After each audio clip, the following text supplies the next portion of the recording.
Mass Effect didn't intend to be so racist. For the record, I like Mass Effect. They are good games. This is not a boycott. This is actually a recommendation. And up top, I'm going to let you know that I am, in fact, a white person. My father is white, and my last name is English. I'm also black, of Haitian ancestry, and I have a degree in Asian cultural studies. I'm just preparing you because you are about to hear some upsetting language, and you need to be prepared to hear the meaning within the words to continue. So I am telling you my demographics in the hope that you will be open to a perspective born on the crossroads between different social groups. Mass Effect is a beloved sci-fi epic trilogy that took the gaming world by storm. The dream of an overarching story that spanned a living and lived-in galaxy, whereas Knights of the Old Republic was BioWare's Star Wars. Mass Effect would be BioWare's Star Trek. Like Star Trek, one of Mass Effect's central themes is that of racial equality, but also, like Star Trek, it sometimes haphazardly advocates for those themes using the exact arguments that racists use to justify racism: eugenics and cultural appropriation. Prime example, the Krogan. An alien species accelerated to the intergalactic stage by the Solari to be a slave army, genetically manipulated to be more violent and warlike, the most common xenophobic stereotype of barbarians, developed by every dynastic or imperial society in the world. Genocided by a disease called the genophage when they got too dangerous. Corrupted DNA gets repaired by mixing in other DNA or trying to create pure Krogans without mixing with the other species. But the Krogans are still violent and warlike regardless because it is their culture, or because even one drop of Krogan DNA defines the person. When Krogan are treated as warlike and violent, they agree with it, and they love it. They welcome being stereotyped. These are also the real-world stereotypes forced upon Black and African people. Noble savages with hyper-masculinized bodies, giant, overly virile penises, but brutish in their mental capacity. Or look at the Asari. Asari are extremely smart with superior minds capable of using the science magic called biotics, all feminine presenting, and actively seek to reproduce with people outside their race, regardless of gender, because their species is just that dang sexual. But turns out the Asari are following the real-world script of real-life Asian stereotypes. Asian people are a hyper-feminized model minority whose superior math brains allows them to stand on equal footing with the whites, due to hard work alone and absolutely no systemic changes to immigration laws that limited what kinds of Asian people were allowed to immigrate to the US during certain decades. No. When Asari are tough and in charge, they are conforming to the dragon lady stereotype. When Asari are hypersexualized, submissive, and perfect romance partners, they are conforming to the China doll stereotype. Asari naming conventions even copy Japanese phonetics to really sell the space Asian stereotyping that the story draws from. But I shouldn't criticize this kind of story writing. Why? Because that's just how the species is, and the aliens have a different culture. No, humans with human ideas wrote this story. In Mass Effect 2, the Codex literally uses phrenology, the racist pseudoscience invented to justify chattel slavery, to explain why the Vorka alien species has limited intelligence.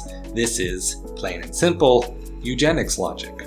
The races behave differently due to biology, but when biology is proven to not be the cause, because exceptions exist all around you, the real explanation is culture.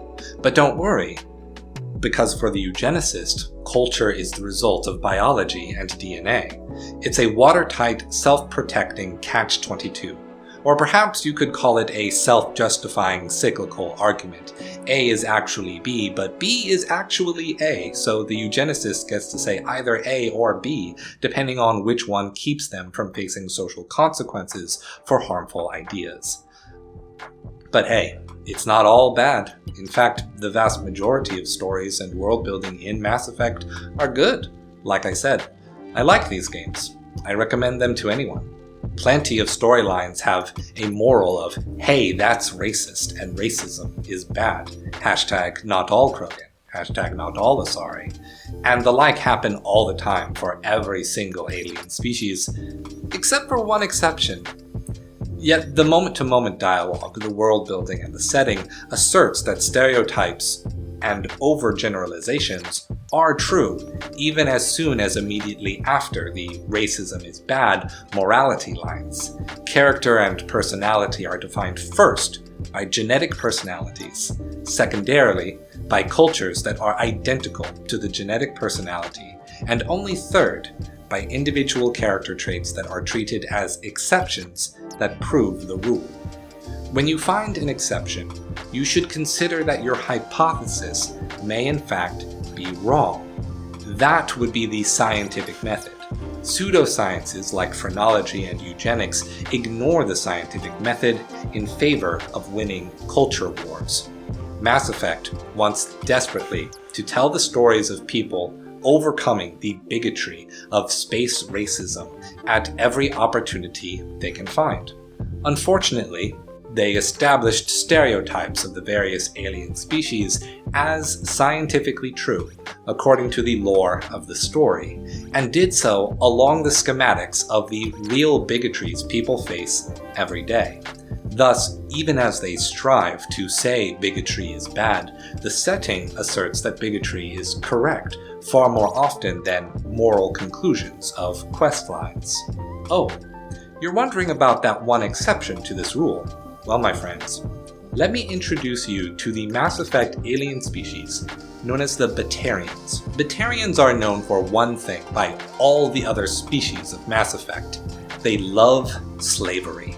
Violently taking slaves is foundational to their culture. Slave ownership is central to their hierarchical caste system for determining social class, and the only way to move between social class is to amass significant capitalistic wealth with which to buy your way up the ladder by, you guessed it, buying and owning hundreds of thousands of slaves.